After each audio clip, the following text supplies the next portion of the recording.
really the two things I want to say are, you got to be the hardest workers in the room, and don't fuck the opportunity up. The thing that has worked for me is to remember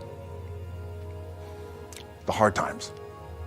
So, and I'm sure you guys all have your processes, and again, I'm going to tell you what's worked for me.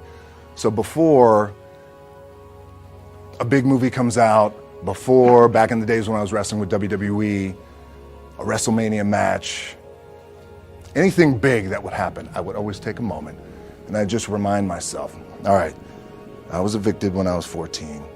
We were kicked off the island. We couldn't live in Hawaii. Had no place to live. A lot of shit happened then when I moved to Nashville. I was arrested multiple times by the time I was 16 years old. Like, I remember that. And it allows me then to be present in the moment and understand, holy shit, the stuff I have around me right now, this is the shit that I dreamed of when I was a kid. I am here. And I played for University of Miami, played for great teams. Warren Sapp, Ray Lewis, they were my teammates. They were balling. Warren Sapp was playing tight end that time. I was starting defensive tackle. Yeah, they moved him over to D-line. And he looked at me, he's like, yo, dude, I'm gonna take your spot. I said, you ain't taking my fucking spot. He said, I'm gonna take your spot. I said, no, you ain't. We battled, and he took my spot. Well, what that did, it crushed me, it crushed my dreams. I had a piss poor senior year, zero production, no NFL, no combine invite, nothing. Finally went to the CFL, Calgary Stampeders, making $250 a week Canadian. And I had to send that shit home to my wife at that time. Had no money. So I remember that. When I got cut from Canada, I had $7 in my pocket. And I always tell that story. So I always remember that. What helps me is to keep the hard times in the front of my mind, because it allows me to go into these big moments that I've worked my ass off, and you guys have worked your ass off. It allows me to go into these big moments with a different perspective. What it also does for me, and again, this is what works for me. Like, I keep my back, excuse my language, my back is up against this motherfucker.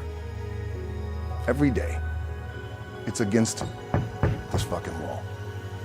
But it's up against this motherfucker because it's what I believe in. And when my back is against this motherfucker, then there's nowhere to go. But that way, that's it. But when you make it, for me, I need this. I need this. So every day, my back is up against this motherfucker. And this is how I operate. Now, doesn't mean you don't smile. Doesn't mean you don't laugh and joke, right? You're happy. I'm a happy guy. But when it comes to business and when it comes to executing, it's up against this. And I got to go that way. And I don't give a fuck who is in front of me. They're not going to stop me. What I think one of the keys is, remember where you came from. Keep that shit in the front of your mind. And when shit goes bad and it goes sideways, a lot of shit does, you're getting booed out of the fucking building, or you're coming through this injury, or people are writing you off. Oh, you guys ain't gonna fucking make it. You know, any of that shit. You gotta keep it in here. And it really has to, it should drive you. It should. It works for me. It should drive you. You got all the talent in the world. It's all here. It's all here. Everybody's the next best thing. Everybody's the thing. Everybody's the best. It's all here. For me, when I realize there's great power in being myself, same thing for all of us. But I believe it's the most powerful thing that we could be. It's easier said than done, because I struggled for a long time trying to figure out, well, what's my identity and who am I? And for example, when I got to Hollywood, the very first time I got to Hollywood in the early 2000s, I was told, again, well, if you want to be a star, then maybe you shouldn't talk about wrestling, maybe you shouldn't go to the gym as much, maybe you shouldn't raise your silly eyebrow, and there was a lot of things like that. And when you don't know, you buy into it. And so I thought, okay, well, maybe, so don't call yourself The Rock.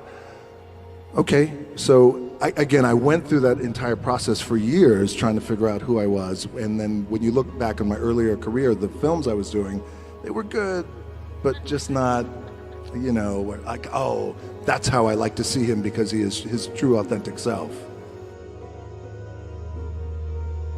We want to make sure that we have people around us who are inspired to do well and reach for and continue to share our vision, but also at times say, well, I'm not quite too sure if that's the right thing to do. So look, I've had a wonderful career, especially coming from being evicted, and those titles are nice and everything is fine, but honestly, I'm so grateful to be in the position I'm in, and I never take anything for granted.